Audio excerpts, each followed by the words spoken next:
Just when you think we're done getting news about Avengers, Doomsday, and the Marvel really said he go full mo for you. Because not only do we get a whole bunch of brand new story details for Fantastic Four, but we actually got our first in-depth reactions to the movie because Marvel screened it to the public. We also got some Doomsday news that's really gonna shock you. And either way, me and you know what we gotta do. We gotta talk about it. First things first, rest in peace, Uncle Phil. But for real, thanks to Empire Magazine, they did a bunch of interviews with the cast and crew, which gave us a whole bunch of cool new details on what we can expect from this movie and these characters. We got Kevin Feige saying that the Fantastic Four first steps will embrace the silly elements that the previous films were afraid to explore, saying, in another time, some might consider the notion of Galactus with a big angular helmet walking through a city goofy. I consider it awesome. Yeah, I don't know about you, but that shit really means something to me. We really went from a fucking puff from Snoop Dogg's house to a huge bitch looking like a kaiju walking around this retro-futuristic New York City like he's Godzilla. And it also helps when you have Ralph Ineson who has a voice like this. Yeah, hence. And I mean, just take a look at this poster. It's nerdgasmic, orgasmic, just gasmic. Ha! You thought we were finished? We haven't even scratched the surface of this news yet. Because we also got Vanessa Kirby teasing that Franklin Richards might already have powers. Saying, and I quote, it's not just the adults that have powers. And thanks to these statues from Iron Studios, we actually got our first look at Franklin Richards. Hey, but fuck all of that, Franklin. Where your mom at? Where your mom at, Franklin? But if you know anything about Franklin Richards, you know he's the strongest shit. Think Jack from Incredibles, but even stronger. And no, this is not him using his powers. I'm pretty sure this is Sue just trying to protect him. I do love that he has his own little Fantastic Four suit. That shit is cute. Put the 4 on there for him, though. What are we doing? Bad marketing. Please tell me he's not going to be fully CGI, though.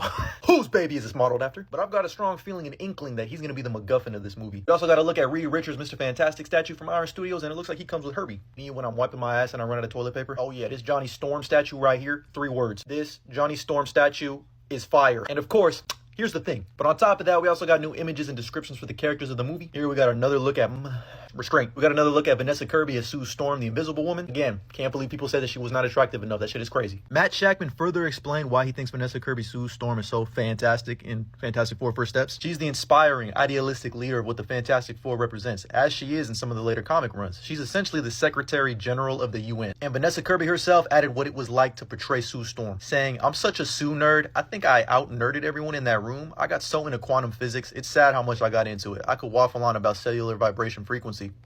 I might be in love with another fictional character. I'm sorry, add it to the roster. But we also got this brand new image of Pedro Pascal's Reed Richards, and I just gotta say I love this lighting. But Matt Shakman said why they casted Pedro Pascal was, I was looking for an actor who could contain multitudes. There's the very cerebral Reed Richards, and then there's the action hero, the leader, the husband, the father, the friend. I knew Pedro could do all of that. With Pedro Pascal himself saying that Reed Richards has a limitless amount of layers, like onions. A brain that has an overview of threats on a mathematical level, but also being emotionally available. It was a fascinating contradiction. Say less, they understand these fucking characters. Oh my god. It's not a stretch to say that this might just be the best Fantastic Four movie of all time. Hold on a minute, player. This is editor Sammy popping in and chiming in because as I was editing this video, we got a more in-depth review. Non-spoiler, don't worry, but this is from someone else who attended that screening. Starting off with the shortcomings, the Fantastic Four's family dynamics are underdeveloped due to the movie's fast-paced events. Ben Grimm's The Thing, characterization feels shallow. Reed Richards' characterization is solid, but his powers are portrayed unimaginatively. But that leads us to the strengths. One thing they noted is that there was high-quality production overall. Cinematography, score, and the performances were all praised. Sue Storm and Johnny Storm, they're well-developed with both characterization and powers effectively shown. And the movie's pacing is intense, but well-controlled. And this specific person's overall impression is a rating of a 7 out of 10. Enjoyable, though the reviewer has high expectations as a hardcore Fantastic Four fan. But they do believe it's better than Thunderbolts,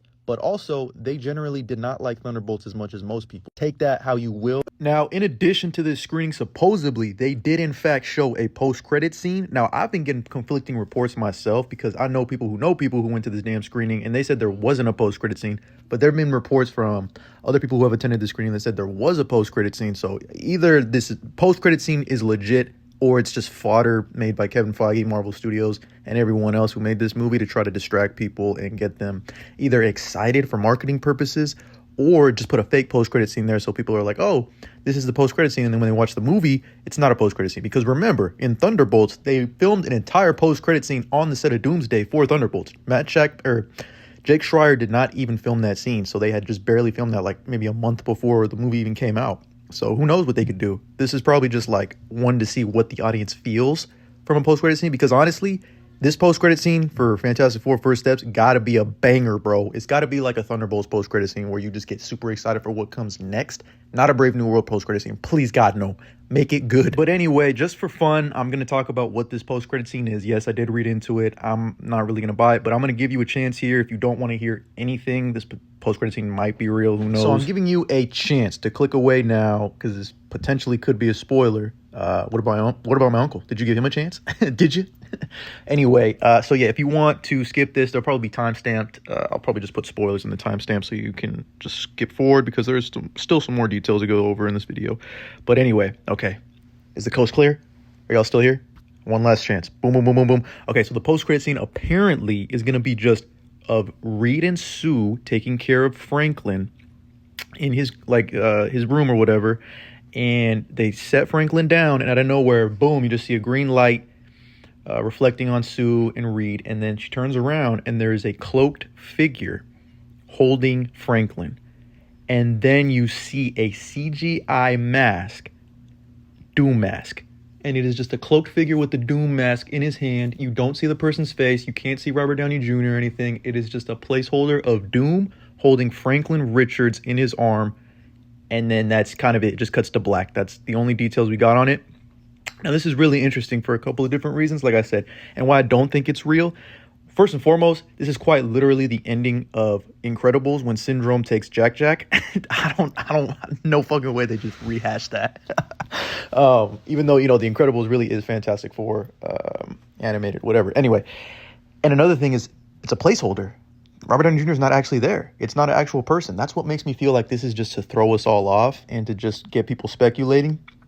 Because I just don't buy it, bro. Like, out of nowhere, he's just going to be there. And to add on top of that, the test screening that we just had here wasn't even a finished product. Like, we got other reports saying that the CGI in the movie was only 25% finished. Or at least the CGI in the version they showed, this test screening, was only 25% finished.